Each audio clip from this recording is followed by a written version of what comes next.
Se não quer ir pro asilo, faz sua mala e sai da minha casa.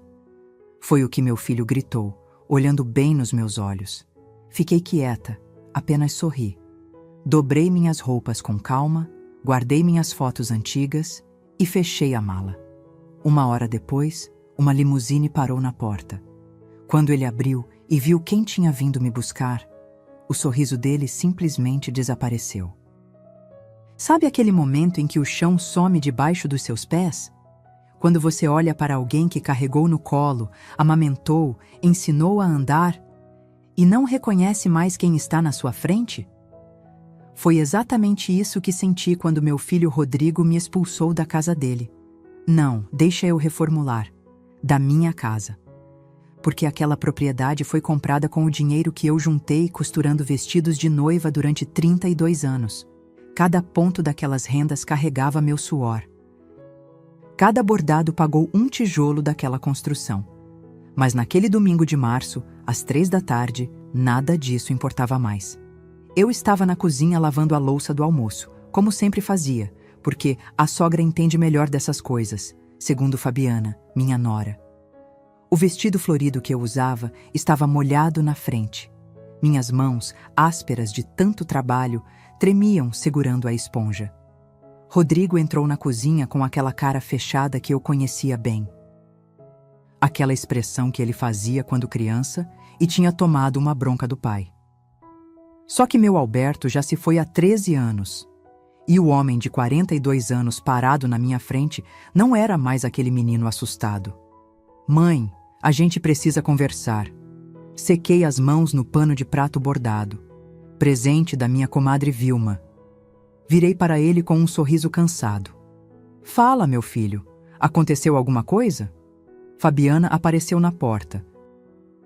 Unha feita, cabelo escovado, aquele batom vermelho que ela sempre usava. Cruzou os braços e ficou ali, observando, como uma plateia esperando o show começar. A gente tomou uma decisão, Rodrigo começou sem me olhar nos olhos. A casa tá pequena demais. Pietro e Alice precisam de mais espaço.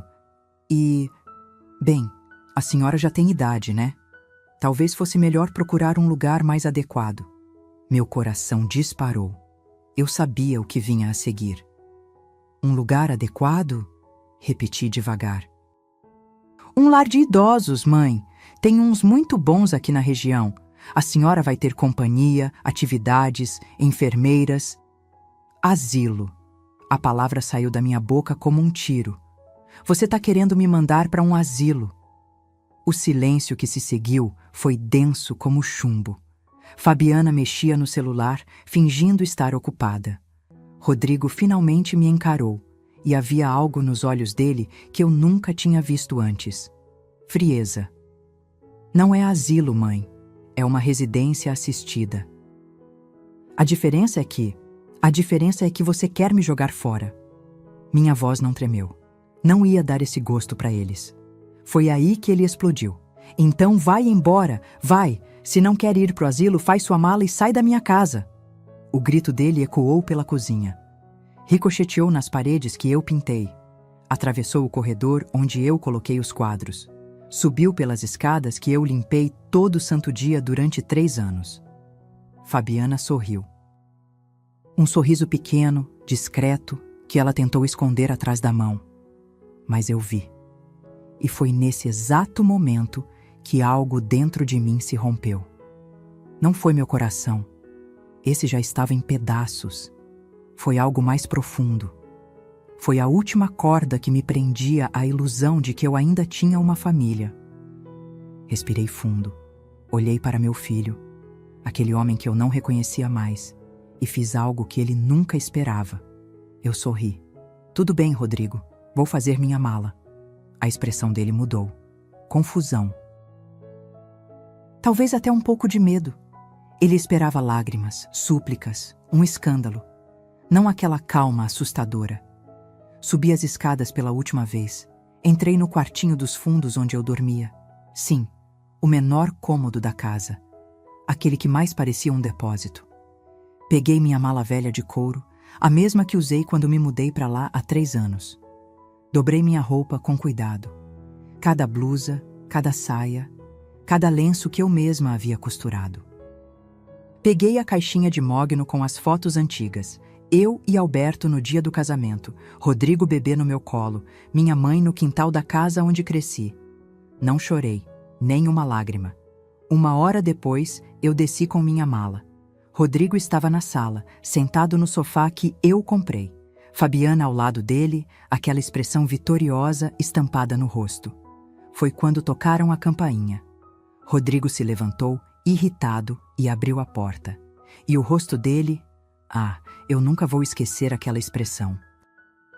Uma limusine preta, reluzente, estava estacionada na frente da casa.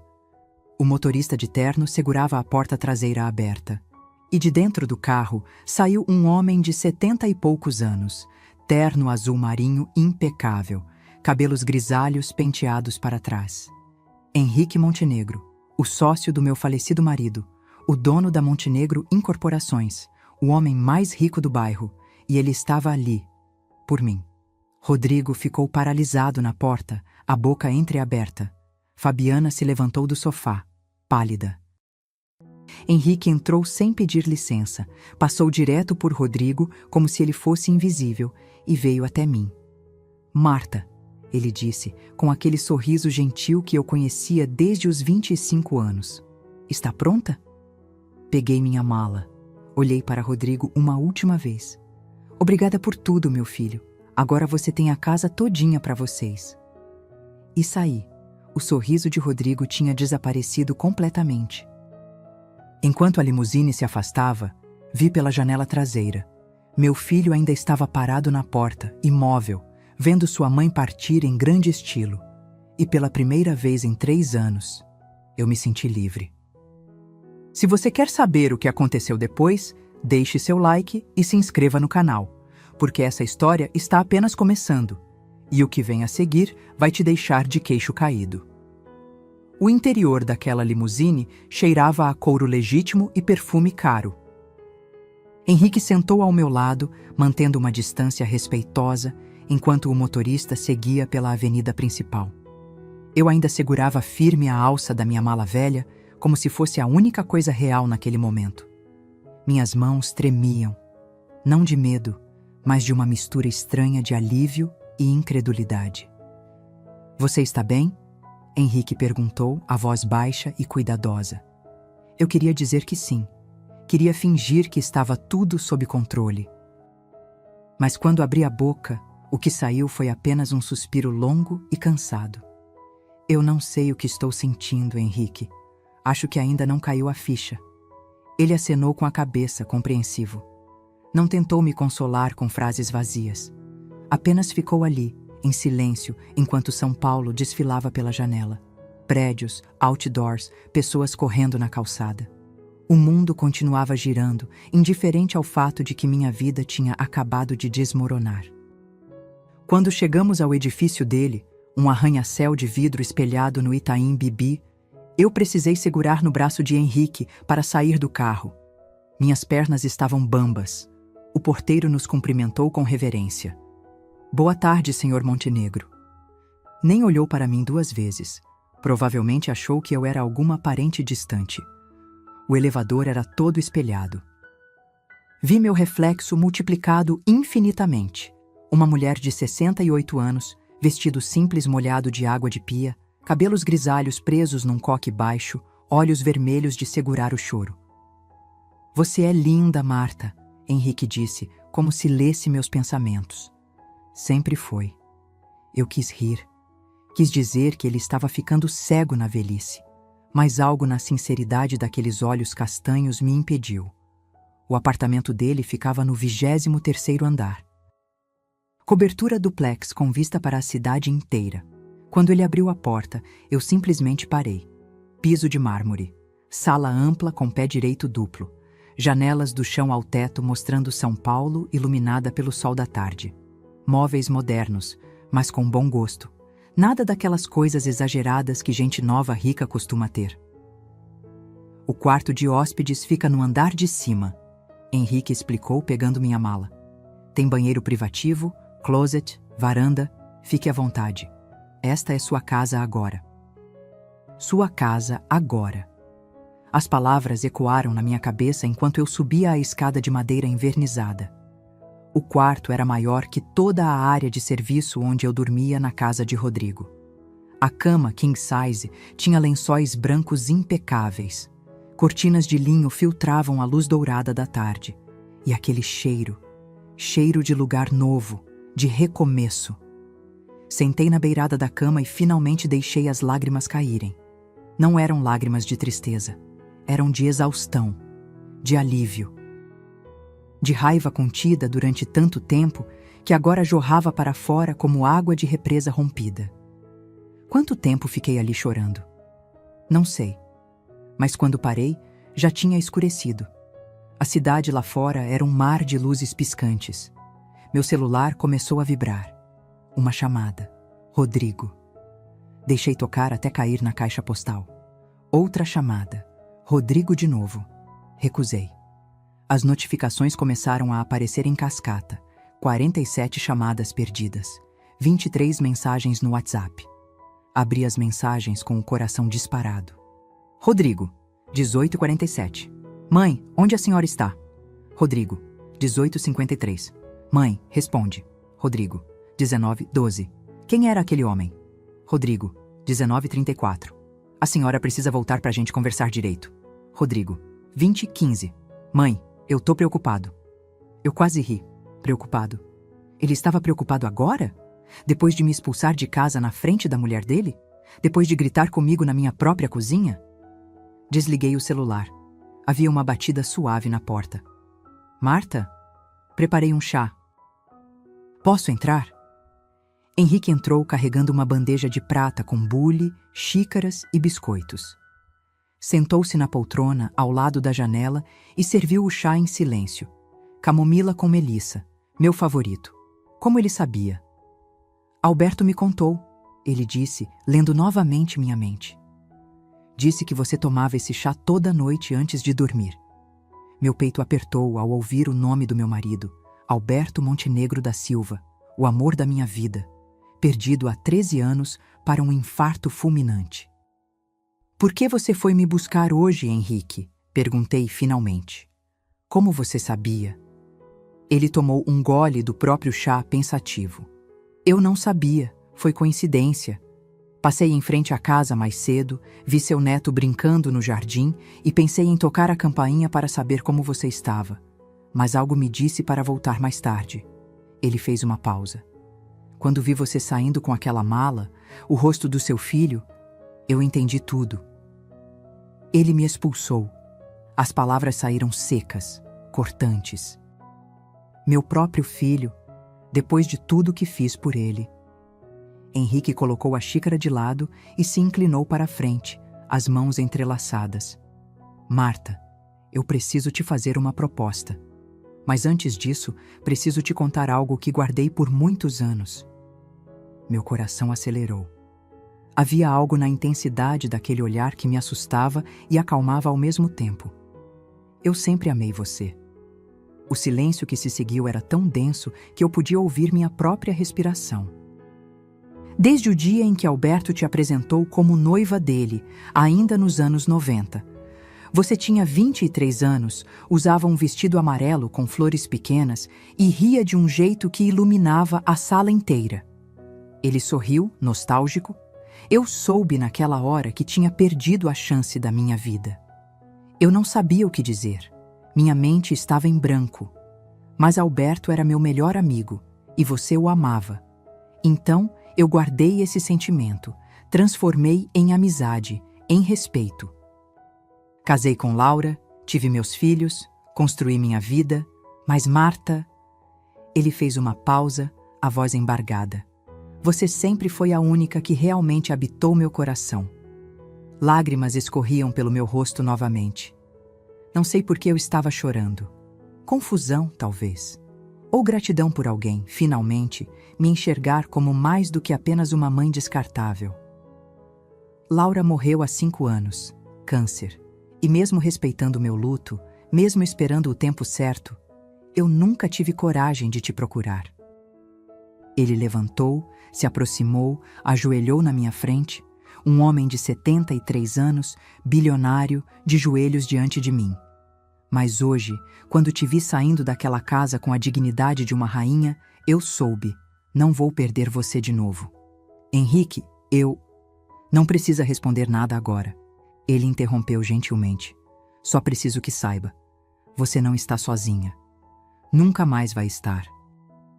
Ele se levantou, depositou um beijo leve na minha testa, o tipo de beijo que promete proteção, e saiu do quarto.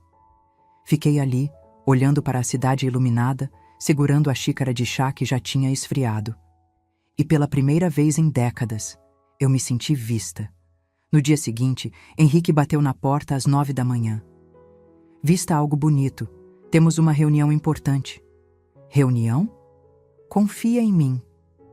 1 hora depois, estávamos no escritório do advogado dele, Dr.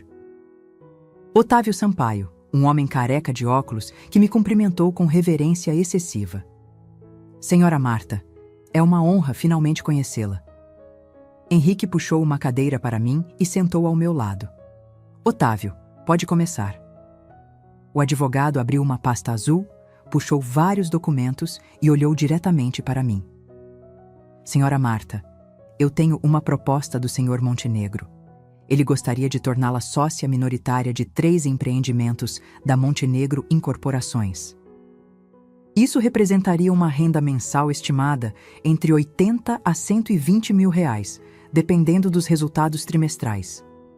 Eu pisquei. 1 vez, 2, 3. Como é que é? Henrique sorriu. Você não vai depender de ninguém nunca mais, Marta. Nem de mim, nem de filho ingrato, nem de ninguém. E foi nesse momento que eu entendi. Minha vida tinha acabado de mudar completamente. Rodrigo continuou ligando. 47 chamadas viraram 200, mas eu não atendia nenhuma. Porque algumas portas, quando se fecham, não devem mais ser abertas. Pelo menos não ainda. Mas o que Rodrigo ainda não sabia é que aquela limusine não tinha sido a maior surpresa. O pior para ele estava apenas começando. Continue comigo para descobrir o segredo que eu guardei por anos e que mudaria tudo. Sabe aquela sensação de acordar num lugar estranho e demorar alguns segundos para lembrar onde você está? Foi exatamente isso que senti naquela primeira manhã na cobertura de Henrique. Abri os olhos e vi o teto alto, as cortinas de linho balançando suavemente com a brisa que entrava pela janela entreaberta. Por um momento, achei que estava sonhando, mas não estava. Levantei devagar, os joelhos estalando. A idade não perdoa, e caminhei até a varanda. Lá de cima, São Paulo parecia outra cidade.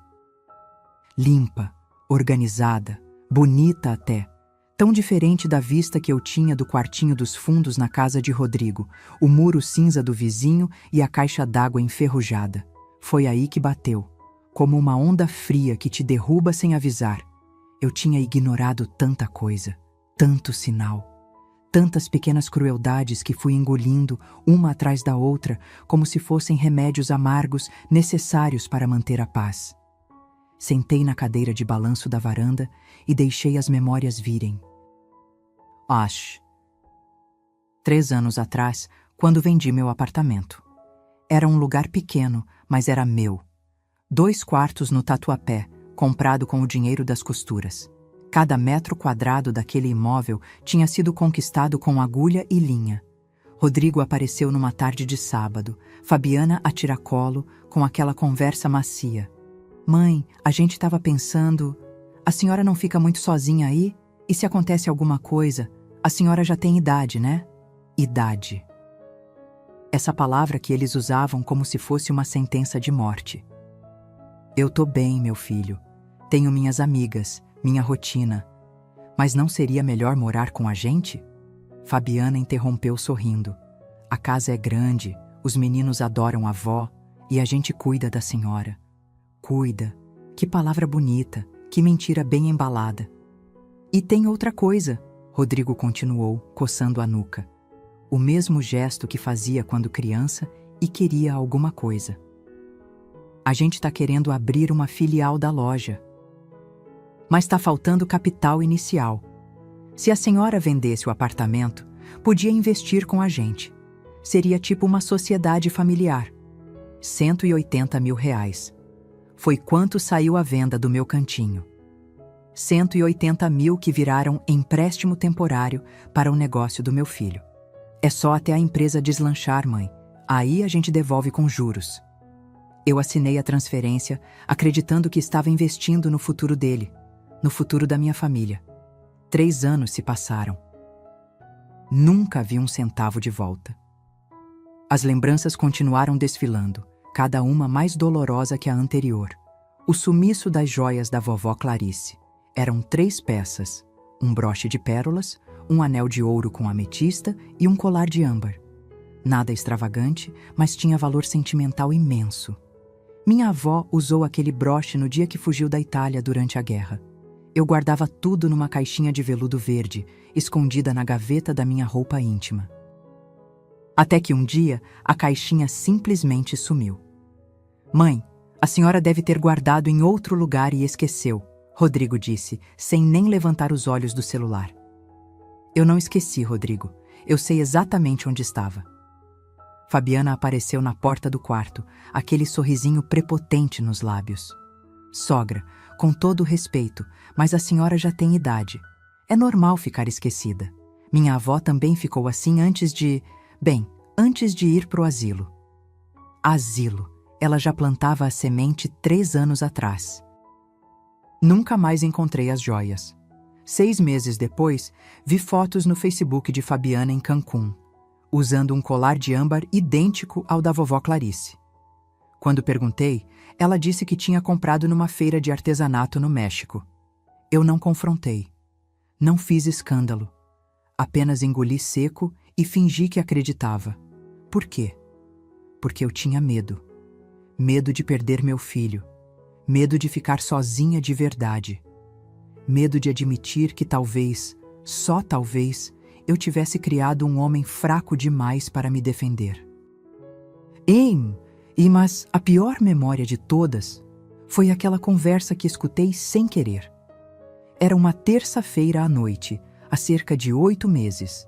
Eu tinha descido para pegar água na cozinha quando ouvi a voz de Fabiana vindo da sala. Ela estava ao telefone. Relaxa, mãe. Mais uns meses e ela vai pro asilo. Aí a gente reforma o quartinho dela, transforma num closet para mim. Risada. Não, ela não suspeita de nada. É muito ingênua. Ainda acredita que o filho ama ela. Meu sangue congelou. Fiquei ali, parada na escada, segurando firme no corrimão para não desabar. O dinheiro do apartamento, já gastamos quase tudo. Mas relaxa, quando ela sair, a gente vende essa casa e compra outra menor. Aí sobra uma grana boa. Pausa. Rodrigo? Ah, ele faz o que eu mando. Homem fraco é fácil de manipular. Voltei pro quarto em silêncio, deitei na cama e chorei até o travesseiro ficar encharcado. Mas não fiz nada, porque uma parte de mim ainda tinha esperança. Ainda acreditava que Rodrigo acordaria, que enxergaria a cobra que tinha casado, que me defenderia. Que idiota eu fui. Nos meses seguintes, as humilhações só pioraram. Fabiana me tratava como empregada. Sogra, já que a senhora não trabalha mais, deixa que eu cuido da minha carreira, e a senhora cuida da casa, né? É uma troca justa. Troca justa. Eu limpava, cozinhava, lavava, passava. Cuidava de Pietro e Alice quando eles voltavam da escola. Fazia almoço para 8 pessoas todo domingo quando a família da Fabiana vinha visitar. E em troca, eu tinha um teto, um quartinho nos fundos, e a ilusão de que ainda fazia parte daquela família. Marta, esquenta a comida do Pietro, Fabiana ordenava sem nem olhar para mim. Marta, passa essas roupas aí. Marta, dá banho na Alice que eu preciso sair. Nunca por favor, nunca obrigada, nunca meu nome dito com respeito. E Rodrigo? Ele assistia tudo calado, olhava para o celular. Fingia que não via. Tinha uma tarde específica que ficou gravada na minha alma como ferro em brasa. Pietro, meu neto de 8 anos, tinha feito um desenho na escola. Uma família, pai, mãe, irmãzinha. E no canto, bem pequena, uma figura solitária. Quem é essa aqui, amor? Perguntei, apontando para a figura. É você, vó. A professora mandou desenhar a família. Mas a mamãe disse que você não é bem da família, que você só mora aqui de favor. Aquilo me atingiu como um murro no estômago. E o que você acha, Pietro? Ele me olhou com aqueles olhinhos castanhos inocentes. Eu acho que você é da família, vó. Você faz bolo de chocolate toda sexta. Foi a coisa mais doce e mais triste que já me disseram. Sentada naquela varanda da cobertura, revivendo cada humilhação, cada desrespeito, cada momento em que eu engoli o choro e fingi que estava tudo bem, eu senti algo mudar dentro de mim.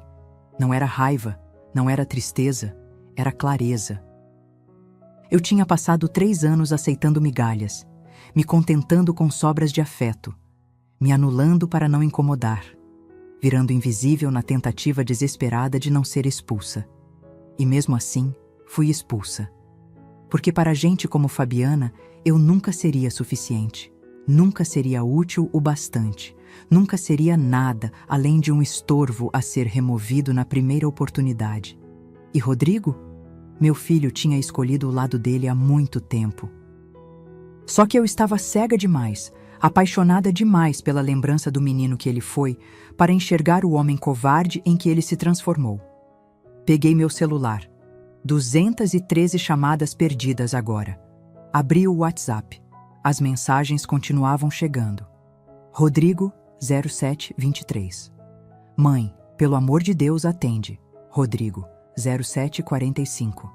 A gente precisa conversar. Rodrigo, 0812. Eu não quis dizer daquele jeito. Eu não quis dizer daquele jeito. Mas disse, gritou, na minha cara. Me expulsou como se eu fosse lixo. Bloqueei o número.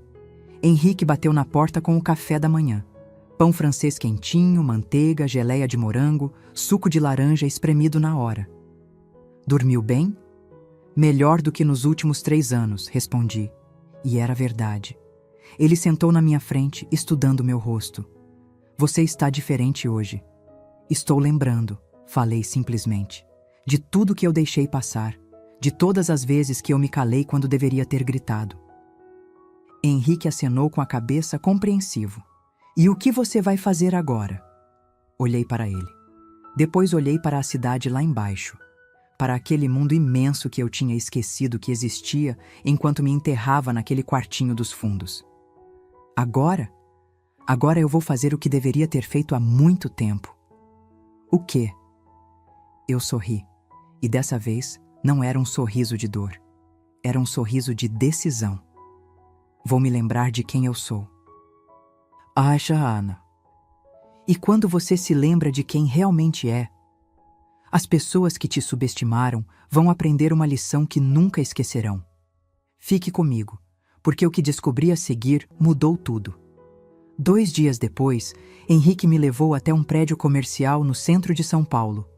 Vidros espelhados, portaria com detector de metal, aquele cheiro de dinheiro e poder que só escritórios de advocacia caros têm. Confie em mim, ele disse, segurando minha mão enquanto entrávamos no elevador. 12º andar. A placa dourada na porta dizia Sampaio e Associados, Advocacia Empresarial. Dr. Otávio nos esperava numa sala de reuniões que parecia saída de filme americano. Mesa de mogno enorme, cadeiras de couro, estante cheia de livros jurídicos que provavelmente ninguém nunca abriu. Mas não era isso que prendia minha atenção. Era a pasta azul em cima da mesa. E o nome escrito nela, com letra caprichada. Alberto Montenegro da Silva, espólio. Meu coração disparou. Senhora Marta, sente-se, por favor. Dr. Otávio pediu, gesticulando para uma cadeira. Sentei devagar, as pernas bambas. Henrique se acomodou ao meu lado, a mão dele ainda segurando a minha. Aquele toque era a única coisa me mantendo grudada na realidade. O advogado abriu a pasta. Documentos, muitos documentos. Carimbos, assinaturas, selos oficiais. Antes de começar, preciso fazer uma pergunta. Dr. Otávio me encarou por cima dos óculos. A senhora sabia que seu falecido marido era sócio da Montenegro Participações? Sabia. Alberto e Henrique montaram a empresa juntos nos anos 90. E a senhora sabia que quando Alberto faleceu, a parte dele na sociedade deveria ser dividida entre os herdeiros legais? Sim, Rodrigo ficou com tudo, pelo menos foi o que ele me disse. Dr. Otávio e Henrique trocaram um olhar. Um daqueles olhares que te dizem que algo muito errado está prestes a ser revelado. Senhora Marta, o advogado puxou um documento específico. Seu filho mentiu. O mundo parou. Como assim? Alberto deixou testamento registrado em cartório. 40% das ações ficaram para você, 40% para Rodrigo e 20% para uma fundação de caridade que ele mantinha. Dr. Otávio deslizou o papel na minha direção. Está tudo aqui. Datado, assinado, reconhecido em cartório 3 meses antes do falecimento dele. Peguei o documento com mãos trêmulas. E lá estava, preto no branco, a assinatura do meu Alberto, a minha parte, 40%. Mas Rodrigo disse que o advogado explicou que, como eu não entendia de negócios, seria melhor tudo ficar no nome dele. Eu assinei uma procuração. A senhora assinou uma procuração para que ele administrasse sua parte, não para que ele se apropriasse dela, doutor. Otávio corrigiu, a voz firme. São coisas completamente diferentes. A senhora continuava sendo dona de 40%. Minha cabeça rodava. Informações demais, raiva demais, traição demais. Tem mais. Henrique interveio, a mandíbula travada. Há 2 anos, Rodrigo vendeu toda a participação para um grupo investidor. Ele negociou sozinho, falsificou sua assinatura nos documentos e embolsou todo o dinheiro. Quanto? Minha voz saiu num fio. Dr. Otávio consultou outro papel. A empresa foi avaliada em 4.200.000 reais. 40% disso dá 1.680.000 reais. Ele fez uma pausa. Mais correção monetária dos últimos 2 anos, mais juros, mais danos morais pela apropriação indevida. Estamos falando de aproximadamente 2.300.000 reais, que são seus por direito.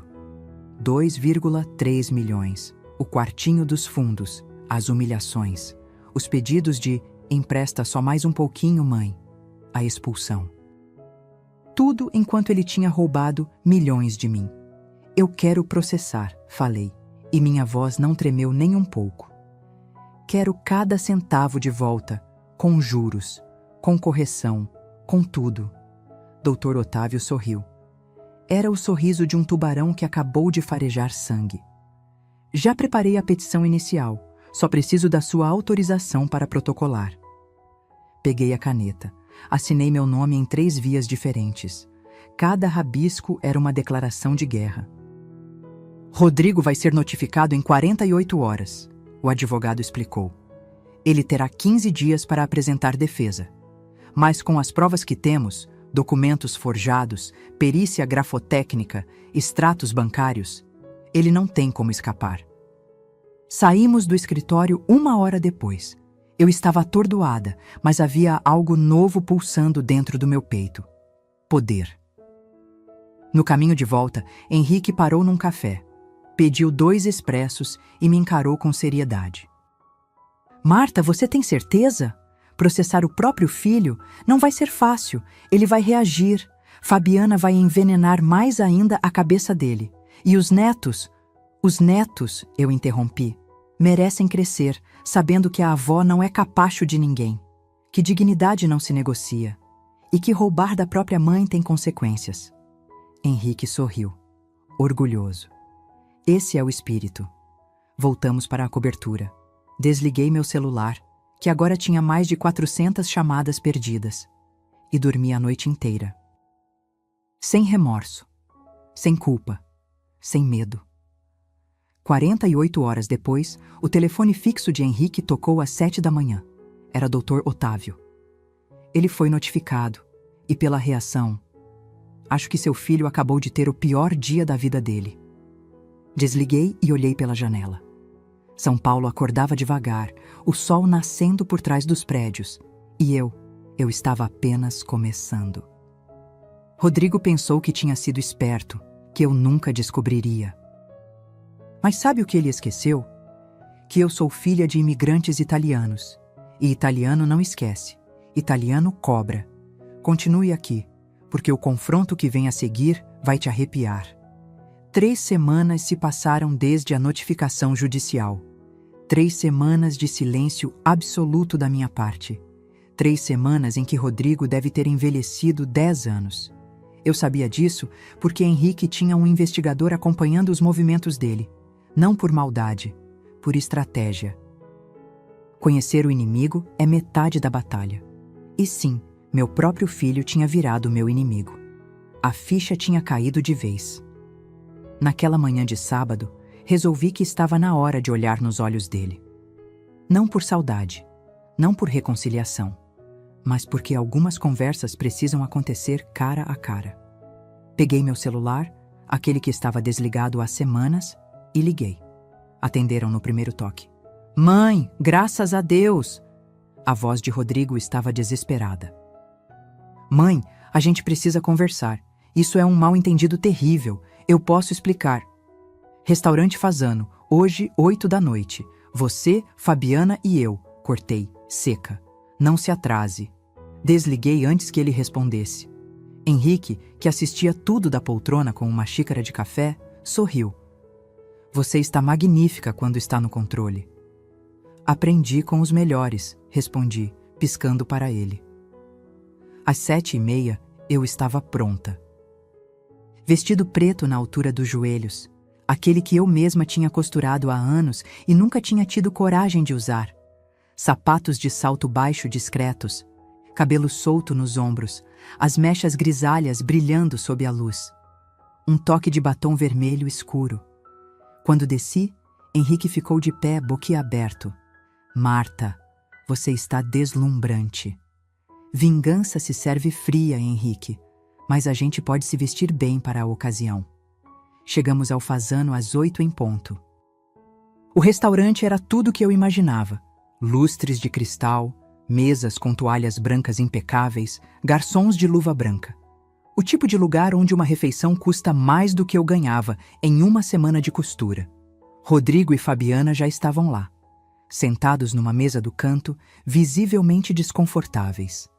Quando me viram entrar, as reações foram opostas. Rodrigo ficou pálido. Fabiana arregalou os olhos, a boca entreaberta, porque eu não era mais a velhinha de vestido florido molhado de pia. Eu era outra pessoa. Ou melhor, eu era eu de novo. Me aproximei devagar, sentindo todos os olhares do restaurante em mim. Ou talvez fosse paranoia, mas naquele momento eu me sentia uma rainha. Mãe! Rodrigo se levantou atrapalhado, tentando me abraçar. Desviei. Sentei na cadeira em frente aos dois, cruzei as pernas e acenei para o garçom. Uma taça de Bordeaux, por favor. Silêncio constrangedor. Fabiana mexia no guardanapo, nervosa. Rodrigo olhava para todos os lados, menos para mim. Vocês estão bonitos, comecei, fingindo naturalidade. Roupa nova, Fabiana? Esse vestido é Animale, não é? E esse relógio no seu pulso, Rodrigo? É um Tag Heuer? Lindo. Rodrigo engoliu seco. Mãe, sobre o processo. Ah, o processo, eu interrompi sorrindo. Vamos falar sobre isso mesmo. Mas antes... Abri a bolsa e tirei um envelope pardo. Coloquei em cima da mesa, bem no centro. Queria mostrar uma coisa para vocês. Fabiana olhou para o envelope como se fosse uma bomba. O que é isso? Ela perguntou, a voz fina. Abra e veja. Rodrigo pegou o envelope com mãos trêmulas. Abriu, e o rosto dele perdeu toda a cor que ainda restava. Eram cópias. Cópias dos documentos forjados, da assinatura falsificada, dos extratos bancários mostrando a entrada de R$ 1.680.000 na conta dele há 2 anos. Onde você conseguiu isso? Ele sussurrou. Seu pai era um homem prevenido, Rodrigo. Ele mantinha cópias de tudo em cofre. E quando morreu, Deixou uma chave comigo. Mentira. Mas eles não precisavam saber. Só nunca imaginei que um dia precisaria usar isso contra meu próprio filho. Mãe, eu posso explicar. Explica então. Minha voz estava calma, perigosamente calma. Explica por que falsificou minha assinatura. Explica por que roubou quase 2 milhões que eram meus. Explica por que me botou para dormir num quartinho de empregada enquanto gastava meu dinheiro em relógio suíço e restaurante caro. O garçom trouxe meu vinho. Tomei um gole longo, saboreando. Era a melhor coisa que eu tinha provado em anos. Fabiana tentou se recompor. Sogra, a gente não quis. Você. Virei para ela e o olhar que dei deve ter sido assustador, porque ela recuou na cadeira. Você não fala, você não tem direito de falar comigo. Você que roubou as joias da minha avó, que me tratou como empregada, que planejava me jogar num asilo para transformar meu quarto em closet. Ela empalideceu. Como você... Quem te disse isso? Paredes têm ouvidos, querida, e você fala alto demais ao telefone. Rodrigo enterrou o rosto nas mãos. Mãe, foi tudo culpa minha. Fabiana não tem nada a ver. Ah, então assume. Inclinei para a frente. Assume que desviou meu dinheiro? Que me expulsou da minha própria casa? Que gritou na minha cara como se eu fosse um cachorro? Lágrimas escorriam pelo rosto dele agora, mas eu não sentia pena. Não mais. Eu não sei o que aconteceu com você, Rodrigo. O menino que eu criei não existe mais. No lugar dele tem um homem covarde, manipulável, que escolheu dinheiro ao invés da própria mãe. Mãe, eu sinto muito. Sente? Eu ri. Uma risada amarga, sem alegria. Você sente porque foi descoberto. Porque agora tem processo na justiça. Porque agora vai ter que devolver cada centavo que roubou, com juros e correção. Me levantei, peguei minha bolsa. Sabe o que é engraçado? Eu vendi meu apartamento para investir no seu negócio. 180 mil reais que você nunca devolveu. E enquanto isso, estava sentado em cima de quase 2 milhões que eram meus. A empresa estava mal, mãe. Eu precisava. Precisava. Minha voz subiu um tom. Algumas pessoas no restaurante olharam. Eu não me importei. Você precisava de um carro novo? De viagem para Cancún? De roupa de grife? Enquanto sua mãe lavava sua cueca e dormia num quartinho sem nem janela direito? Silêncio. Fabiana tinha lágrimas nos olhos também agora. Mas eram lágrimas de raiva, não de arrependimento. Seu advogado vai entrar em contato com o meu, falei, já me afastando da mesa. Ou você devolve o que é meu por bem, ou a justiça vai tirar de você por mal. E acredite, vai doer muito mais. Mãe, espera! Me virei uma última vez. Uma coisa, Rodrigo. Quando eu morrer, e vai demorar, porque agora eu tenho motivos para viver bastante, não apareça no meu velório. Não derrame lágrimas falsas. Não finja que foi um bom filho. Porque você teve a chance de ser. E jogou fora. Saí do restaurante de cabeça erguida. O motorista de Henrique me esperava na porta com o carro. Entrei. Respirei fundo. E só quando o carro começou a andar é que eu tremi. Que senti o peso daquele confronto. Que deixei uma lágrima solitária escorrer. Não de tristeza, de alívio. Porque finalmente, depois de tanto tempo, eu tinha dito tudo o que precisava dizer. Mas aquele jantar foi só o começo. Porque quando Fabiana percebeu que estava perdendo tudo, ela mostrou quem realmente era. E a armadilha que ela preparou quase me destruiu.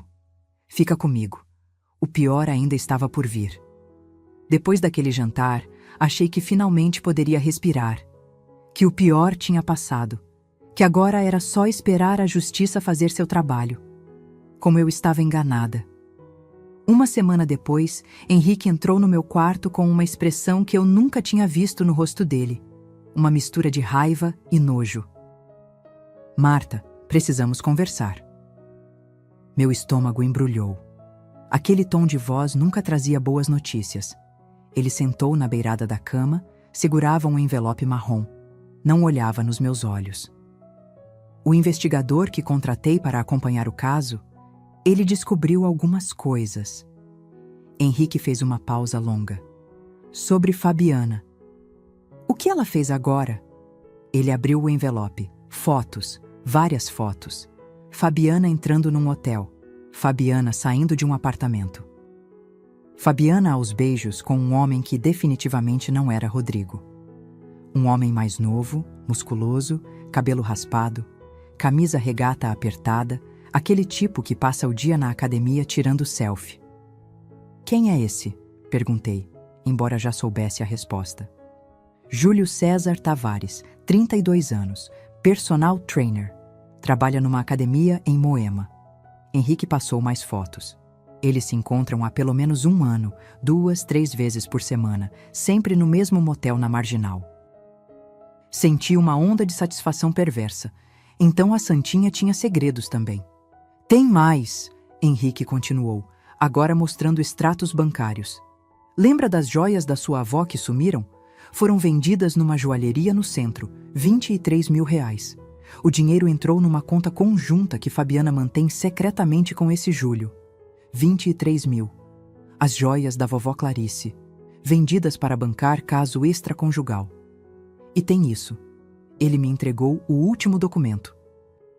Passagens aéreas para Cancún, março do ano passado. Fabiana Cristina Mendes e Júlio César Tavares. 7 dias. Hotel 5 estrelas. Tudo pago com cartão de crédito da conta dela e do Rodrigo. Então era verdade. Aquela viagem que ela disse ser retiro espiritual com as amigas tinha sido lua de mel com o amante. Usando o dinheiro que era meu. Rodrigo sabe? Perguntei. Henrique suspirou. Sabe, há 6 meses, o investigador descobriu mensagens antigas. Rodrigo confrontou ela. Fabiana chorou, pediu perdão, prometeu que tinha terminado tudo. E ele aceitou. Aceitou? Eu não conseguia acreditar. Ele tem medo dela, Marta. Medo de divórcio, de perder os filhos, de ficar sozinho. Então engoliu a traição e fingiu que nada aconteceu. Me levantei, fui até a janela. Lá embaixo, São Paulo fervilhava indiferente aos dramas particulares das pessoas. Meu filho tinha virado um homem patético. Um covarde que roubava a própria mãe, mas não tinha coragem de expulsar a mulher que o traía. Mostre isso para o Dr. Otávio, falei, decidida. Isso muda tudo no processo. Como assim? Fabiana manipulou meu filho, usou ele para ter acesso ao dinheiro da família. Vendeu minhas joias para bancar o amante. Isso não é só adultério, é estelionato, apropriação indébita. Virei para Henrique. Eu quero ela na cadeia. Henrique sorriu. Aquele sorriso de tubarão de novo. Já estou providenciando. Há 2 dias depois, toquei a campainha da casa, da minha antiga casa. Fabiana abriu a porta, o rosto contraído numa careta de ódio mal disfarçado. O que você quer? Conversar com meu filho, sozinha. Ela ia protestar, mas Rodrigo apareceu atrás dela, abatido, olheiras profundas. Deixa ela entrar, Fabiana. Entrei naquela casa como se fosse a primeira vez. Tudo estava igual. Os móveis, os quadros, até o cheiro de lavanda do aromatizador.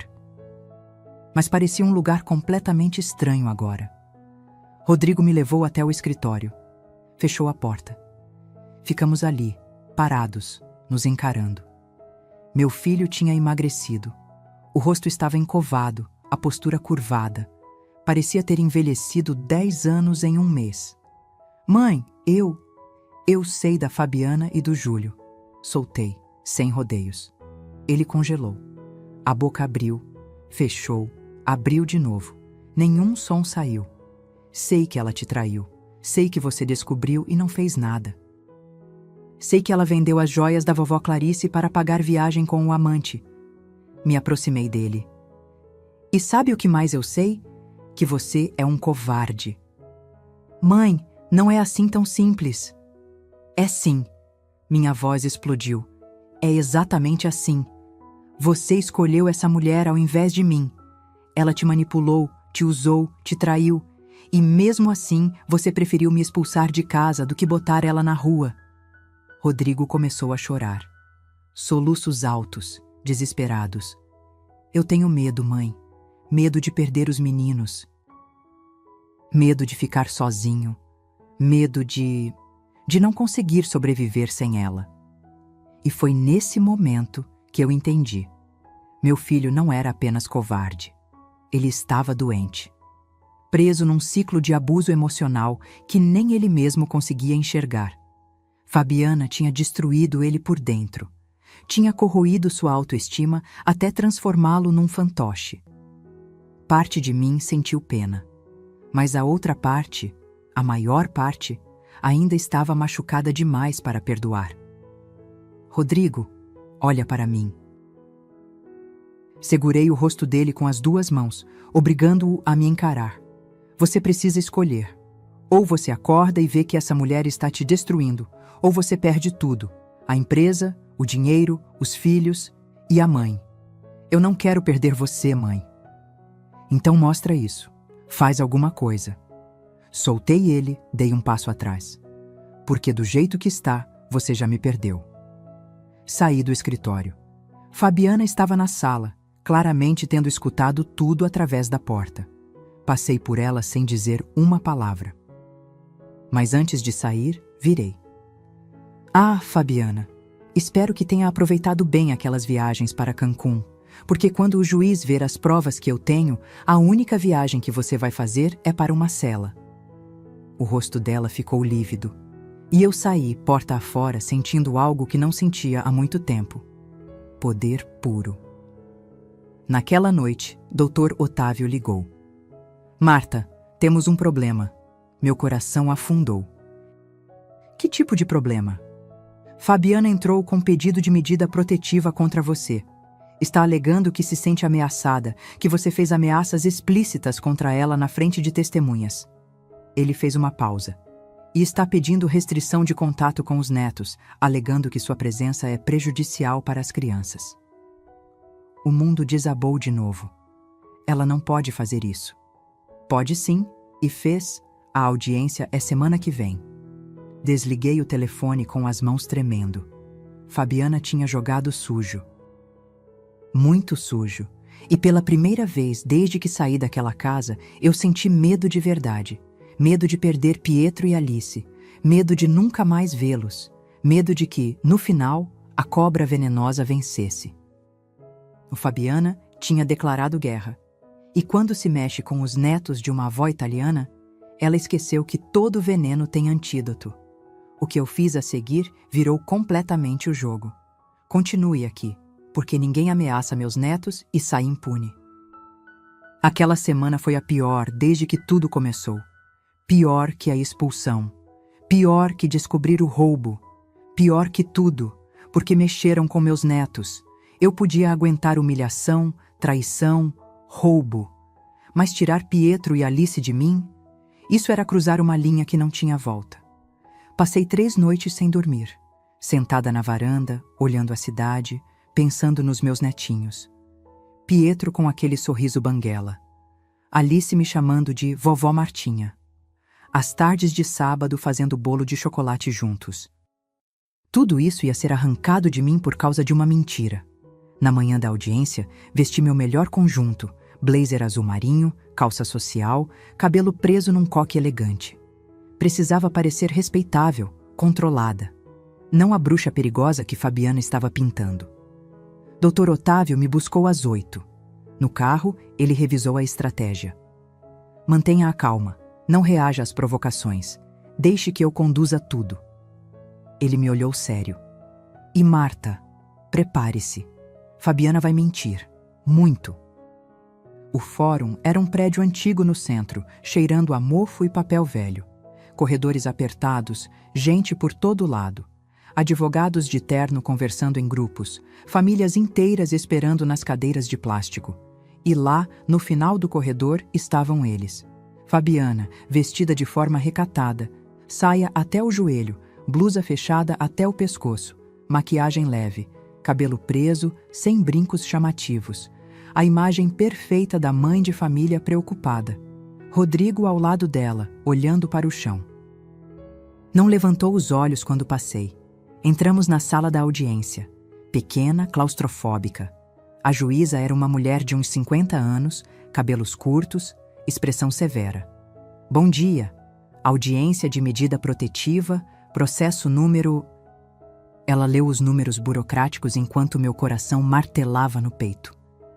O advogado de Fabiana, um homem gordo de terno amassado, começou. Meritíssima, minha cliente vive em constante estado de terror desde que a requerida senhora Marta proferiu ameaças diretas contra ela. Ele abriu uma pasta. Há testemunhas que podem confirmar que a senhora Marta disse, e cito, a única viagem que você vai fazer é para uma cela. Isso configura ameaça clara e inequívoca. A juíza me olhou por cima dos óculos. A senhora confirma ter dito isso? Dr. Otávio se levantou. Meritíssima, o contexto. Eu perguntei para a requerida. Respirei fundo. Sim, eu disse, mas não foi ameaça, foi constatação de um fato jurídico. Mantive a voz firme. Fabiana vendeu joias que eram minhas, patrimônio de família, para custear relacionamento extraconjugal. Isso é crime. Murmúrio na sala. Fabiana ficou vermelha. Mentira! Ela gritou se levantando. Ela está inventando isso porque quer me destruir. Silêncio! A juíza bateu o martelo. Sente-se, senhora Fabiana. Aqui quem faz as perguntas sou eu. O advogado dela continuou. Meritíssima, além das ameaças, há a questão do bem-estar das crianças. Pietro, de 8 anos, e Alice, de 5, estão sendo expostos a um ambiente de conflito intenso. A avó aparece sem avisar, faz acusações graves contra a mãe deles, gera instabilidade emocional. Eu só fui lá uma vez, explodi, não aguentando mais. Uma vez em um mês, para falar com meu filho. A juíza ergueu a mão. Senhora Marta, contenha-se. Ela virou para o advogado. Continue. As crianças estão tendo pesadelos, Excelência. Pietro chorou na escola dizendo que a avó e a mãe estão brigando e ele não quer perder nenhuma das duas. Alice está fazendo xixi na cama de novo, algo que não acontecia há 2 anos. O homem fez uma pausa dramática. Pedimos, portanto, a proibição de contato entre a avó e os menores até que esse conflito familiar seja resolvido judicialmente. Senti minha alma sendo arrancada do corpo. Não ver meus netos, não poder abraçá-los. Não fazer bolo de chocolate aos sábados. As lágrimas vieram. Não consegui segurar. Dr. Otávio levantou rápido. Excelência, isso é uma manobra clara. A requerente está usando os netos como arma contra a avó num processo maior que envolve milhões de reais. Ele puxou documentos. Temos aqui provas de que Fabiana desviou dinheiro, vendeu bens da família, mantém relacionamento extraconjugal bancado com recursos apropriados indevidamente. Isso não está em julgamento aqui. A juíza cortou. Estamos tratando apenas da medida protetiva. Mas está tudo conectado, Dr. Otávio insistiu. Ela está manipulando a situação para... Doutor, eu entendi seu ponto. A juíza folheou os papéis. Ficou em silêncio por um tempo que pareceu eterno. Vou deferir parcialmente o pedido. Meu mundo desabou. A senhora Marta fica proibida de se aproximar da residência da família. No entanto, ela me olhou. As visitas aos netos ficam mantidas, desde que supervisionadas e em local neutro, uma vez por semana. Não era o que eu queria, mas não era o pior cenário. Fabiana, no entanto, tinha uma expressão de vitória no rosto. Para ela, qualquer restrição já era uma conquista. Saímos do fórum. Eu estava arrasada. Henrique me esperava na frente com o carro. Assim que me viu, correu e me abraçou. E ali, na calçada suja daquele fórum velho, eu desmoronei. Chorei como não chorava desde que Alberto morreu. Chorei pela injustiça, pela maldade gratuita, por ver meu filho parado naquela sala, omisso, enquanto a mulher dele tentava me destruir. Ela ganhou! Solucei no ombro de Henrique. Ela conseguiu me afastar deles. Não ganhou nada, ele sussurrou no meu ouvido. Isso foi só uma batalha, Marta. A guerra ainda não acabou. Naquela noite, não consegui comer. Não consegui conversar. Fiquei apenas sentada na varanda, olhando o vazio. Henrique tentou me animar. Trouxe chá, coberta, colocou música suave. Nada funcionava. Às 10 da noite, ele sentou ao meu lado. Marta, olha para mim. Virei o rosto e ele viu meus olhos inchados, vermelhos. Essa mulher não sabe com quem ela mexeu. Henrique segurou minha mão. Ela te subestimou. Achou que você ia desistir, que ia se encolher e aceitar. Ele sorriu. Mas ela esqueceu uma coisa. O quê? Que você é a mulher mais forte que eu já conheci. Que já enfrentou coisa muito pior que uma nora manipuladora. Que criou um filho sozinha, trabalhou décadas sem parar, perdeu o marido e não quebrou. Ele apertou minha mão. Então não vai ser agora que você vai deixar ela vencer. Algo dentro de mim se remexeu. Uma brasa quase apagada que começou a brilhar de novo. O que você sugere?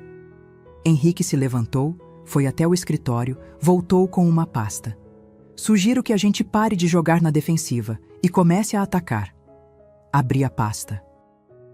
Mais documentos, mais provas, mas essas eram diferentes. Eram sobre a empresa de Rodrigo, balanços financeiros, dívidas, contratos. A empresa do seu filho está falindo, Marta. Má administração, gastos excessivos, investimentos errados. Henrique apontou para números vermelhos. Em 6 meses, ele vai estar com dívida de mais de R$500 mil. Como você sabe disso? Ele sorriu. Porque eu comprei essas dívidas, discretamente, através de empresas terceiras. Henrique me encarou. Agora, oficialmente, eu sou o maior credor do seu filho. Posso pedir falência da empresa dele a qualquer momento. Processei a informação devagar. Você fez isso por mim? Fiz isso porque ele merece. E porque agora, Marta... Ele sorriu. Agora você tem o poder de decidir o futuro dele. Olhei para aqueles documentos, para os números, para o destino do meu filho literalmente nas minhas mãos. E pela primeira vez em dias, eu sorri de novo. Fabiana tinha jogado sujo. Mas ela esqueceu que eu aprendi a jogar também. E quando a avó italiana joga, ela joga para ganhar. Fabiana achou que tinha me destruído naquela audiência, mas ela não sabia que eu estava apenas juntando as peças. O cheque-mate estava vindo, e seria devastador. Fique aqui. O que vem agora vai mudar tudo. Acordei no dia seguinte com uma clareza que não sentia há semanas. Não era raiva, não era desespero. Era algo muito mais perigoso. Era estratégia. Tomei meu café olhando os documentos que Henrique tinha me dado. A empresa de Rodrigo estava afundando, e rápido. Dívidas com fornecedores, impostos atrasados, funcionários sem receber. Um desastre financeiro completo. E agora, através de empresas laranjas, Henrique controlava a maior parte dessas dívidas. R$520 mil, para ser exata. Mas havia algo que me incomodava naqueles papéis. Algo que não batia. Liguei para Dr. Otávio. Preciso de um contador forense. O melhor que você conhece. Para quê? Quero investigar cada centavo que entrou e saiu da empresa do meu filho nos últimos 3 anos. Cada nota fiscal, cada transferência, cada pagamento. Silêncio do outro lado. Marta, você está procurando o que exatamente? Provas, de quem realmente afundou aquela empresa. Dr. Otávio entendeu na hora. Deixa comigo. Em 1 semana, você tem o relatório completo. Enquanto isso, fiz algo que nunca pensei que faria. Contratei um detetive particular. Não o mesmo que Henrique usava. Esse era especializado em outra coisa. Vigilância infantil. Quero saber como meus netos estão sendo tratados. Expliquei para o homem, um sujeito de uns 40 anos, discreto, eficiente. Rotina escolar, alimentação, se estão sendo negligenciados de alguma forma. A senhora suspeita de maus tratos? Suspeito de negligência emocional. A mãe deles está mais preocupada com amante e dinheiro do que com as próprias crianças. Ele acenou, anotando tudo num caderninho surrado. Em 10 dias tenho um relatório completo. Uma semana depois, Dr. Otávio apareceu na cobertura com uma pasta grossa. O rosto dele estava tenso, mas havia um brilho vitorioso nos olhos. Senta, Marta. Você precisa ver isso. Abriu a pasta. Planilhas, gráficos, documentos destacados com marca-texto amarelo. Seu filho não é um ladrão, ele começou. Rodrigo é incompetente, sim. Fez investimentos ruins, confiou nas pessoas erradas, mas o dinheiro dele foi desviado sistematicamente por uma pessoa só. Meu coração acelerou. Fabiana. Exato. Ele apontou para os números. Nos últimos 3 anos, R$340 mil sumiram da empresa. Saques não justificados, transferências para contas fantasmas, pagamentos a fornecedores inexistentes. Dr. Otávio virou a página. Rastreamos tudo. O dinheiro foi parar em 3 lugares. Conta conjunta dela com o Júlio, investimentos em nome da mãe dela e compra de um apartamento em Guarujá que ninguém sabia que existia. R$340 mil. Fabiana não tinha apenas traído meu filho. Ela tinha destruído ele financeiramente, sistematicamente, durante anos. Tem mais.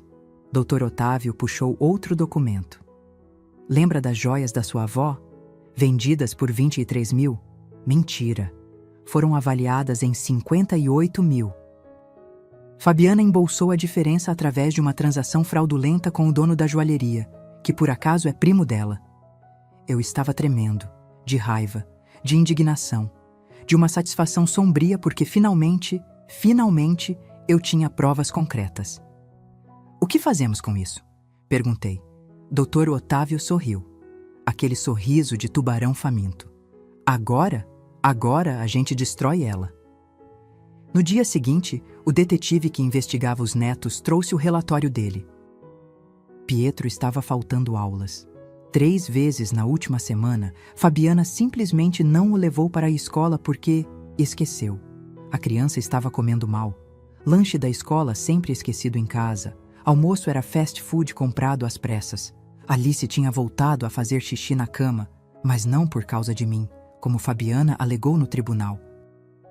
Era porque a mãe dela gritava constantemente ao telefone, discutia com Rodrigo até altas horas, deixava as crianças largadas, vendo televisão enquanto trancava-se no quarto com o celular.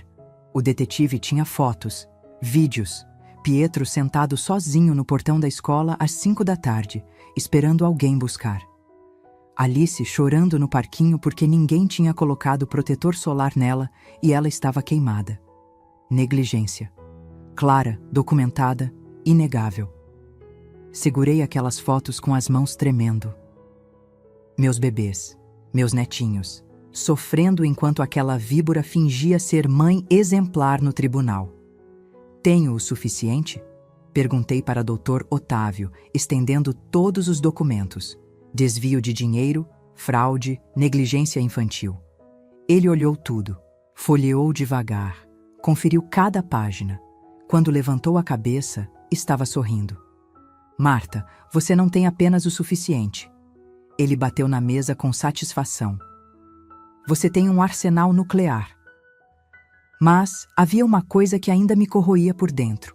Rodrigo, meu filho, fraco, manipulado, destruído emocionalmente. Parte de mim queria vê-lo pagar por tudo que fez, mas outra parte, a parte que ainda era mãe, queria salvá-lo. Naquela noite, sentei com Henrique na varanda. Eu posso destruir os dois, comecei. Tenho provas de tudo.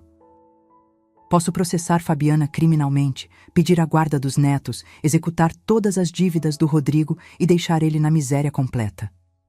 Mas, Henrique conhecia meu tom de voz. Mas, ele ainda é meu filho. E no fundo, eu sei que ele é uma vítima também. Não das circunstâncias, das escolhas dele, sim, mas principalmente dela. Henrique segurou minha mão. Então, o que você quer fazer? Respirei fundo. A decisão estava tomada. Quero dar a ele uma última chance. Mas nos meus termos. Virei para Henrique. Vou propor um acordo. Eu perdoo as dívidas que você comprou, 520 mil, se ele fizer 3 coisas. Quais? Divorciar-se de Fabiana imediatamente, entrar em terapia familiar comigo e com os netos, e devolver cada centavo que roubou de mim, parcelado se for preciso, mas devolver. E se ele recusar? Meu olhar endureceu. Se recusar, eu acabo com os 2. Fabiana vai presa. Rodrigo vai à falência. E eu peço a guarda integral de Pietro e Alice. Henrique me olhou com uma admiração que eu nunca tinha visto antes. Você não é apenas forte, Marta. Você é brilhante. No dia seguinte, Dr. Otávio redigiu a proposta. Documento oficial, com todas as cláusulas, testemunhas, reconhecimento em cartório. Era a última chance do meu filho provar que ainda havia salvação nele. Agora, era só marcar a reunião e preparar-me para o confronto final. Já vez, Dai Rodrigo teria que escolher a mulher que o destruiu ou a mãe que sempre esteve lá. E Fabiana? Ela estava prestes a descobrir que não se mexe com uma avó italiana e sai impune. O que aconteceu naquela reunião mudou tudo para sempre. Continue. O final está chegando. A reunião foi marcada para uma terça-feira, 10 da manhã, no escritório de Dr. Otávio. Território neutro, ambiente formal, testemunhas presentes. Cheguei 15 minutos antes. Vestido cinza discreto, cabelo preso, sem joias. Queria parecer o que eu era. Uma mulher séria, preparada, inabalável. Henrique estava ao meu lado. Dr. Otávio arrumava os documentos na mesa de reuniões. O contador forense, Dr. Paulo, já estava sentado com seu laptop aberto. E havia mais 2 pessoas, um oficial de justiça e uma psicóloga especializada em direito de família. Às 10 em ponto, tocaram a campainha. Rodrigo entrou primeiro. Tinha emagrecido ainda mais. O terno estava folgado, barba por fazer, olheiras profundas. Parecia um homem derrotado. Fabiana veio atrás, salto alto, vestido justo vermelho, maquiagem carregada, tentando intimidar, mas eu vi o nervosismo nos olhos dela, aquele brilho de quem sabe que está encurralada. O advogado deles, o mesmo gordo de terno amassado, completava o grupo. Bom dia a todos, Dr. Otávio começou formal. Obrigado por comparecerem. Esta reunião tem caráter conciliatório, mas também probatório. Tudo que for dito aqui está sendo gravado e poderá ser usado judicialmente. Fabiana já ia protestar, mas o advogado dela segurou seu braço. Podem começar, ele disse resignado. Dr. Otávio ligou o projetor. A primeira imagem que apareceu na parede foi uma planilha financeira. Vamos direto ao ponto. Nos últimos 3 anos, 340 mil reais sumiram da empresa do Sr. Rodrigo. Ele apontou para os números vermelhos. Transferências não autorizadas, pagamentos fraudulentos. Desvio sistemático de recursos. Rodrigo arregalou os olhos, olhou para Fabiana, que estava pálida. Do que ele está falando? Rodrigo perguntou, a voz trêmula. Mentira! Isso é forjado! Fabiana explodiu. Dr. Paulo, o contador, se levantou calmamente. Nada aqui é forjado, senhora. Esses dados foram extraídos diretamente do sistema contábil da empresa, cruzados com extratos bancários oficiais e documentos fiscais. Ele mudou o slide. Aqui, transferência de 53 mil reais para a conta conjunta em nome de Fabiana Cristina Mendes e Júlio César Tavares. O nome do amante ecoou pela sala como um tiro. Rodrigo ficou em pé de um pulo. Júlio, você botou o nome dele numa conta? Rodrigo, espera, eu posso explicar. Explica isso então. Dr. Paulo mostrou outro slide. Compra de imóvel em Guarujá, apartamento de 2 quartos frente mar, 280 mil reais, comprado há 8 meses em nome de Fabiana e Júlio. Silêncio mortal. Rodrigo cambaleou, segurou na mesa para não cair. O rosto dele tinha perdido toda a cor. Você comprou uma casa com ele? Com o meu dinheiro? Fabiana estava encurralada. Os olhos dela corriam pela sala, procurando uma saída que não existia. Tem mais, continuei, minha voz cortando o ar como lâmina. Dr. Otávio passou os slides. As fotos das crianças apareceram na parede. Pietro sentado sozinho na escola. Alice com queimadura de sol nos braços. Registros de faltas escolares. Refeições esquecidas. Enquanto você estava ocupada com seu amante e desviando dinheiro, falei, cada palavra pesando 1 tonelada. Seus filhos estavam sendo negligenciados. A psicóloga que estava presente puxou um relatório. Conversei com a escola. A coordenadora pedagógica relatou preocupação com o bem-estar emocional de ambas as crianças. Pietro tem apresentado comportamento agressivo. Alice está regredindo no desenvolvimento. Rodrigo estava chorando agora. Soluços descontrolados, mãos no rosto. Eu não sabia, meu Deus, eu não sabia de nada disso. Por que você nunca olhou? Gritei, perdendo a compostura pela primeira vez. Você estava tão ocupado sendo capacho dessa mulher que nem percebeu que ela estava destruindo tudo. Sua empresa, seus filhos, sua própria mãe. Fabiana finalmente reagiu. Levantou, apontou o dedo para mim. Você não passa de uma velha ressentida. Tá fazendo isso porque não aceita que seu filho cresceu e tem vida própria. Vida própria? Eu também me levantei. Você chama de vida própria roubar, trair, negligenciar crianças? Você é uma fraude, Fabiana. Uma mentirosa, golpista, mãe irresponsável. Chega! Dr. Otávio bateu na mesa. Sentem, as duas. Agora. Respirei fundo, me recompondo. Sentei. Fabiana continuou de pé, tremendo de raiva. Senta, Fabiana. O advogado dela sussurrou. Você tá piorando a situação. Ela sentou, mas os olhos dela atiravam punhais na minha direção. Dr. Otávio abriu a última pasta. Rodrigo, agora vou falar com você. Ele deslizou um documento. Sua empresa deve R$520 mil. Essas dívidas foram adquiridas pelo Sr. Henrique Montenegro, através de empresas terceiras. Ele pode pedir sua falência a qualquer momento.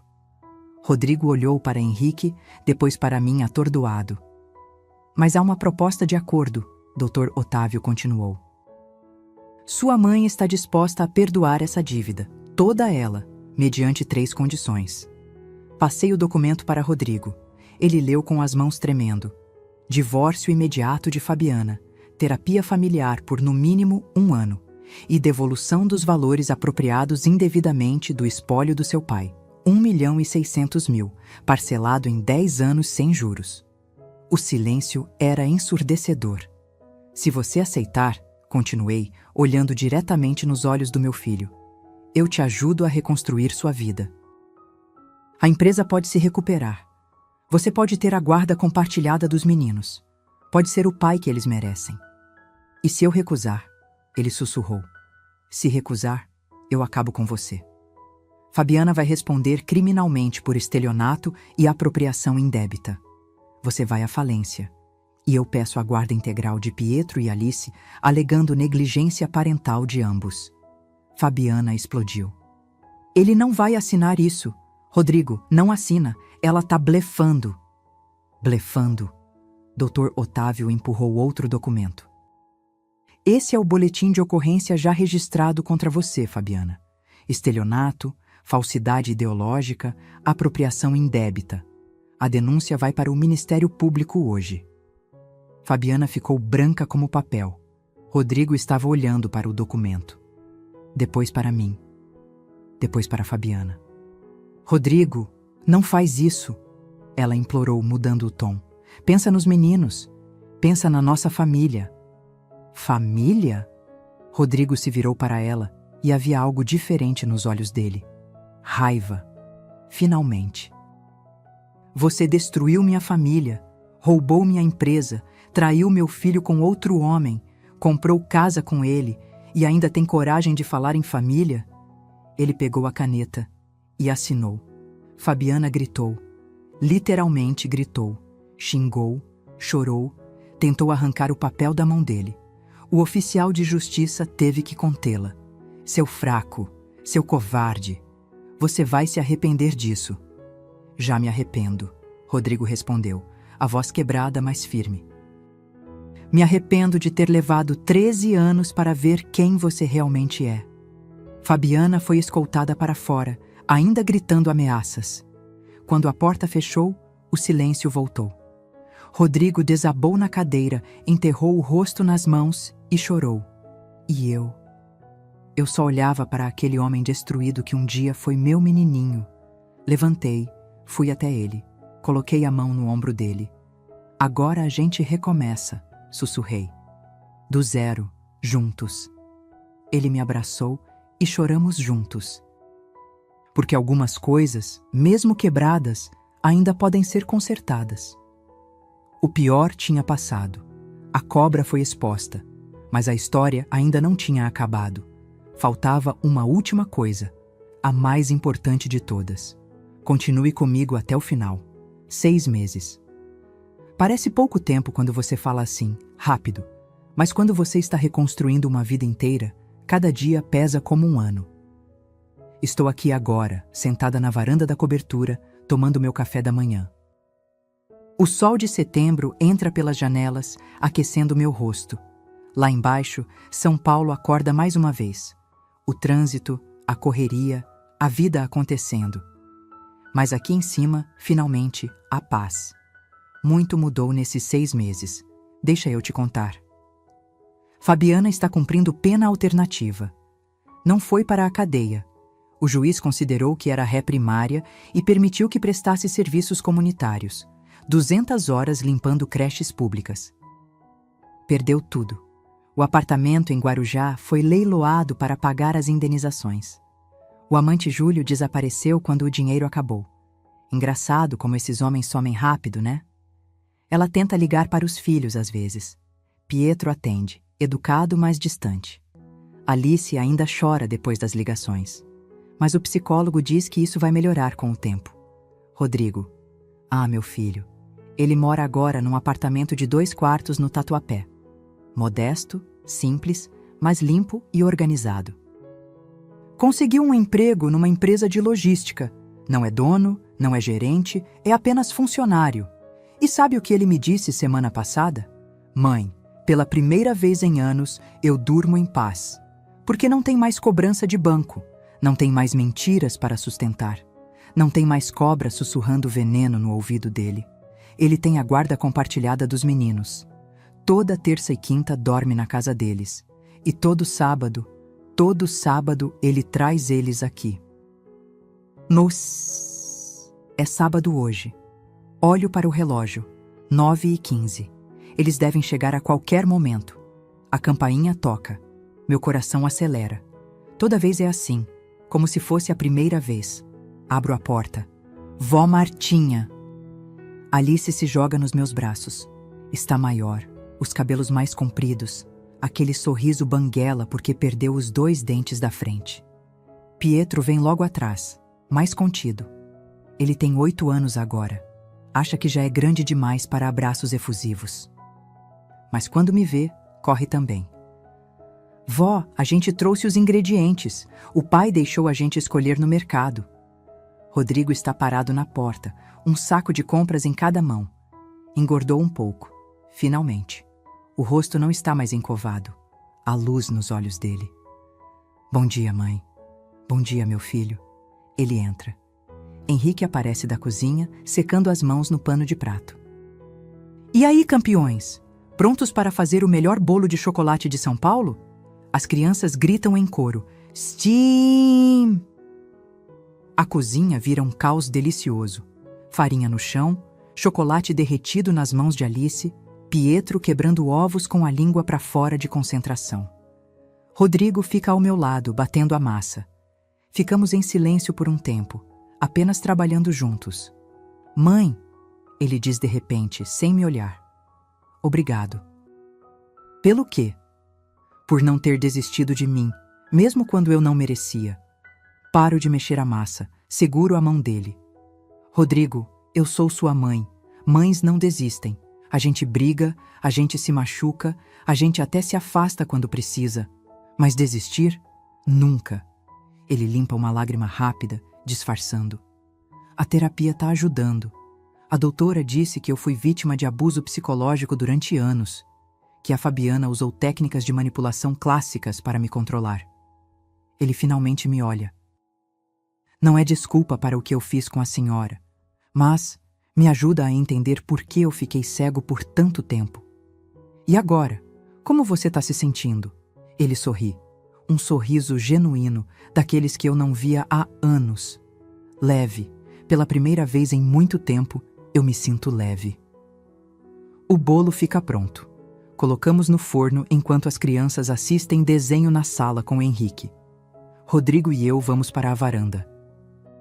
Ele senta na cadeira onde tantas vezes eu sentei sozinha, chorando, planejando, me reconstruindo. Mãe, eu nunca te perguntei. Você e o Henrique? Sorrio. A gente tá namorando, se é isso que você quer saber. Namorando? Ele ri. Mãe, a senhora tem 68 anos. E daí? Amor tem idade agora? Cutuco ele de leve. Henrique me faz feliz, me respeita, me trata como rainha. É tudo o que eu mereço depois de tanto tempo me contentando com migalhas. Rodrigo fica sério. A senhora merece isso mesmo. Merece tudo de bom. Ficamos olhando a cidade juntos. Pai e filho, que um dia foram inimigos, agora apenas recomeçando.